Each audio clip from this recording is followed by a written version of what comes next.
There are days where the most logical thing to draw is a toad princess. Maybe because it's a prompt that you got somewhere online, and maybe because it makes you smile or makes you laugh. But that's a noble purpose in and of itself. Sometimes we feel like we need to go beyond that. We need to have every drawing achieve this masterful stroke of genius. That each drawing needs to be something substantial, important, or something that we look back on in the future and go, I was proud of this. And whilst I think you can be proud of most drawings you make, if it was a drawing that you stuck to, a drawing that you put your heart and soul into, you don't need to be proud of every single drawing. And sometimes drawings can just be these silly little things. This one that I'm working on is actually for a weekly prompt, one of the prompts that we do on the Discord server attached to this channel. You can check that out in the description below if you want. I put together prompts every week, and they often make little sense. They're goofy things, things that I used to use when I was in the classroom full-time. On Mondays and Wednesdays, I would put prompts on the board, usually 4 to 6 of them, and they were always kind of weird. There was usually a creature, a character, an object, an environment, things like that. I would try to tailor them towards some of the students that I had in the class. If I had students that were huge fans of sports, for example, I would make sure that there was always at least one that focused on a sport.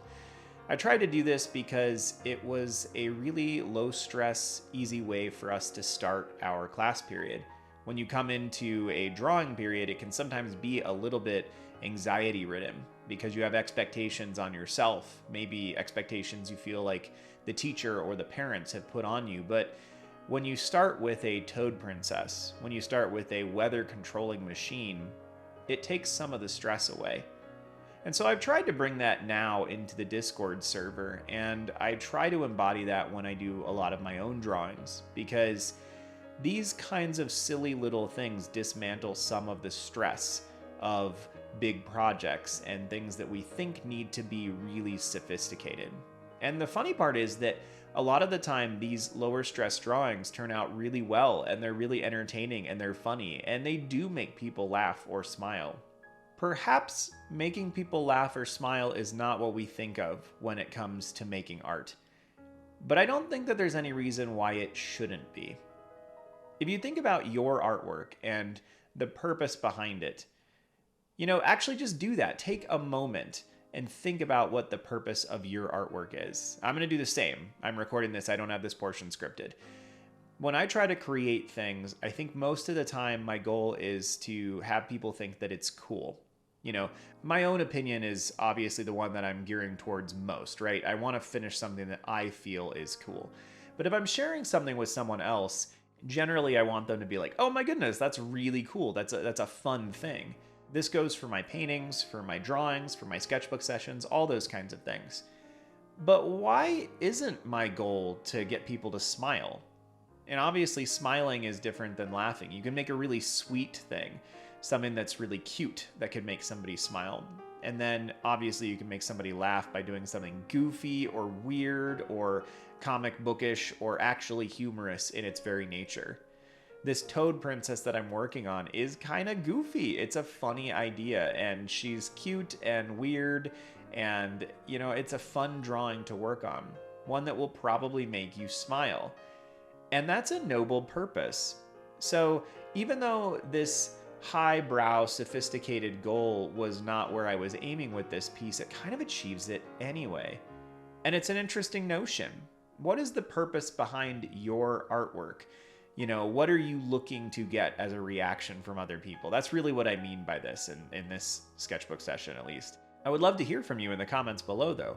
What is the reaction that you are trying to get from other people when you make art, when you show them your artwork? Something I hadn't really thought about at all, so I'm curious to hear from you, curious to hear what you think that purpose might actually be. But I think that there's a lot of wisdom in working on low stakes, low stress things like this, silly drawings. And maybe that's the title of this sketchbook session, is why you should draw silly things.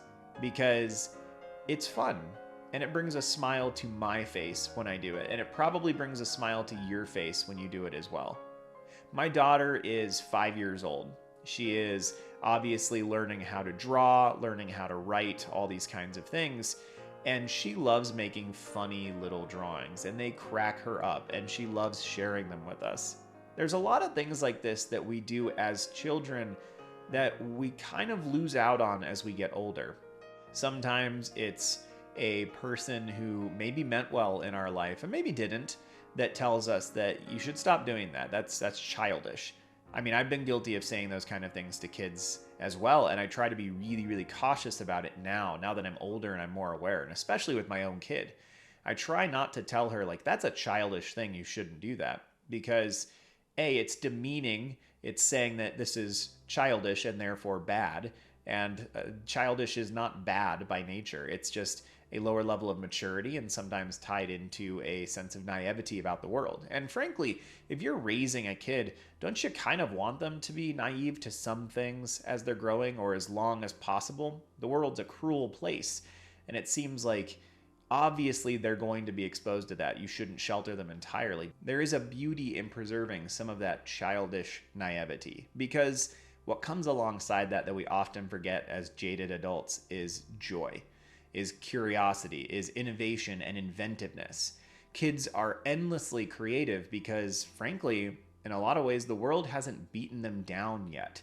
They don't know that they should be embarrassed or self-conscious about the things they create. And I think it's part of our role as artistic adults to encourage kids in our lives who are creative, usually by nature, to continue to be so as long as they possibly can. If we can usually get them past like age 10 or 12 and they feel like their creativity is valuable and valued, then they will often continue to use that throughout their life.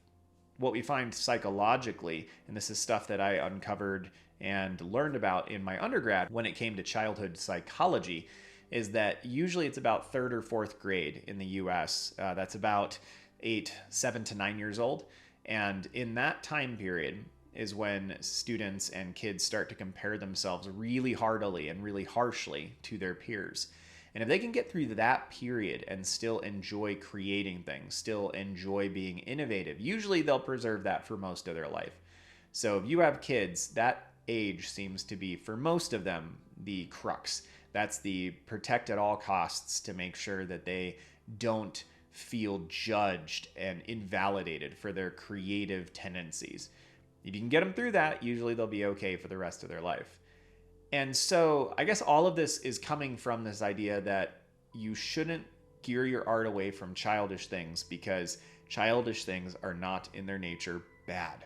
When you think back to your childhood artistically, for most of us, it was the freest artistic time we had. We were not as harsh of critics on our artwork. We didn't know that there needed to be purpose. We didn't know that we had to hone in on things that allowed us to have a career and not things that were just fun. These things that we kind of learn, quote unquote, as we get older.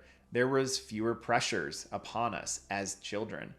And so I think one of the ways that we can recapture that, at least in part, is silly little drawings like this. So I would encourage you, try to draw things that are goofy, things that make little sense. If you get frustrated at work, try drawing a little comic about the thing that frustrated you. If nothing else, it will refocus your attention for just a little bit of time. If you're struggling as an artist, make little comics about your struggles. If you just need goofy ideas, you can go to a random word generator somewhere online and come up with things. If you want to join in on the stuff that we're doing on the Discord server, check it out. We come up with about 6 ideas each week. And many of them are like this one. They're just goofy things that come out of this awkward brain of mine. But I would encourage you to allow yourself the freedom to make goofy things because they're fun and because it's a return to the beauty of what art always should have been, perhaps. Well, as always, thank you for your time. I appreciate you listening. Feel free to check out the Discord server in the description down below. And thank you to patrons Who, What, Where, When, and Pale Spider for your continued support. We have a Patreon associated with the channel, and if you want to check it out, there's a link to that in the description below. It'll give you access to outlines and scripts early, the ability to vote on things or point me in the direction that you'd want me to talk about in some of these videos. So I would encourage you to check that out if you're interested. But of course, just watching, commenting, liking the video is all super helpful here on YouTube. So thank you for that. Have a good one, y'all. See you soon.